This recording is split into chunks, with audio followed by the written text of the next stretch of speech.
It is time to bring in none other than Mike Cozzi. Good morning there, Mike. Good morning. How are you today? Busy, real busy. Busy? Stockpiling, liquidating, getting ready. Buying bullets. Yeah. All right. Yep. You don't need bullets. Don't worry, there'll be things changing. You've got your mouth to protect you. You're like me. You don't need bullets. Not for long. All right, let's get into sports. All right, let's not talk about that because or the lack thereof. So I guess we'll get right into horse racing. Well, before we get into horse racing, it's Thursday, and that means we have to get through the inevitable football pick. San Francisco and Green Bay. I'll take San Francisco in this game. I'll take Green Bay. Okay, just very quickly, just get rid of that right off the schedule. All right, so now we do have horse racing to talk about, which is good. It's all right. Well, let's go. Sixth race on Friday is the Breeders' Cup Juvenile Turf Sprint. There's a couple of horses in here undefeated. All I'm doing is boxing all three. That's the 12, 13, and 14. Dirty Dangle, 2nd of July, and Golden Pal. Next race is the 7th race, the Breeders' Cup 1 mile turf. Same thing here. You got some out-of-town horses coming from Europe, so they're probably poisoned. So one horse I'm looking at here is the 6th horse, Mustabeek. This horse won the Bourbon at Keeneland. That's where this race is. So that's who I'm going to go with. I'm going to go with the 6th horse in the 7th race tomorrow, Mustabeek. Next race is the 8th race. It's the Juvenile Fillies, 1 mile and 16th on the dirt. The favorite on the rail, Simply Ravishing, undefeated for Ken McPeak, looks good. This horse won the Alcibiades at Keeneland by 6 lengths. I think this horse will be real tough to beat. The horse that I'm looking at to close a little bit in here is going to be the 5, Girl Daddy, trained by Dale Romans. This horse won the Pocahontas at Churchill, going a 1-turn mile, 1 by 2. So I'm going to go with a 1-5-5-1 in the 8th race on Friday. That post is at 350. The 9th race is the Juvenile Filly, 1 mile on the turf. The 5 horse in here, Aunt Pearl, looks real tough. Wired the field at Keeneland in the Jessamine in real nice time.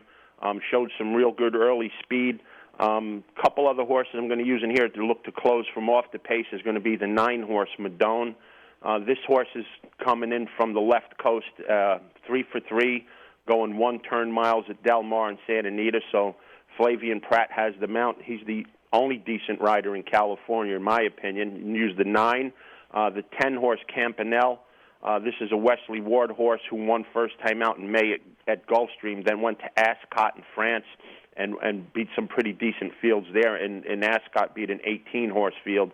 So this filly's 3 for 3, undefeated. You have to use her. And the 12 horse Spanish Love Affair.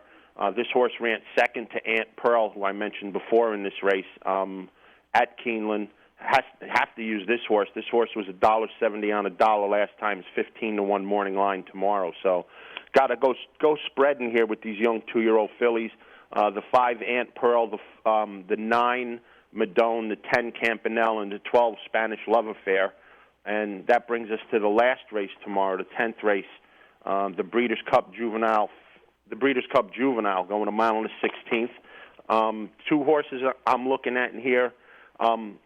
There's a lot of speed in this race. The 2 horse King Fury from the inside won the Street Sense, going 1 mile and 16th in late October at Churchill Downs for Kenny McPeak. This horse, sitting off that race, which wasn't too long ago, looks to be sharp, and I don't think McPeak's going to put the horse in here if he's short.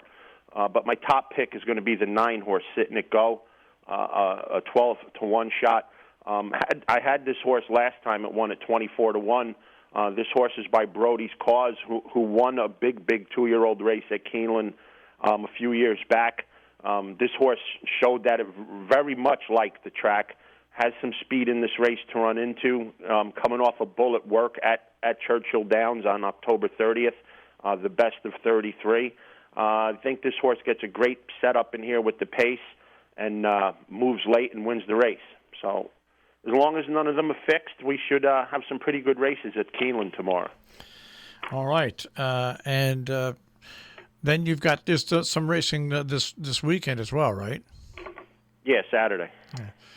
All right. Well, and hockey should be starting up soon, right? No idea. Who knows? I'm not following any of that stuff anymore. I wouldn't think sports are going to start anytime soon. Probably, I don't think the winter sports will probably start until April. I hope you're wrong about that. Nah, we were told already everything's going to get locked down, so there won't be any sports. Yeah, we'll see. There's always sports. One way All or right. the other. I'll file for unemployment. That's exactly right. I've decided to live off the government. Sell my house, sell everything, live in a welfare motel, and have the government pay for my life. All right. Well, let me know how that works out. I'll join socialism, but I'll just keep my money in the bank. All right. Well, actually, in a suitcase. All right, Mike. Have a good day. You too. Mike Cozzi with a check on sports this morning here on Robin Hood Radio.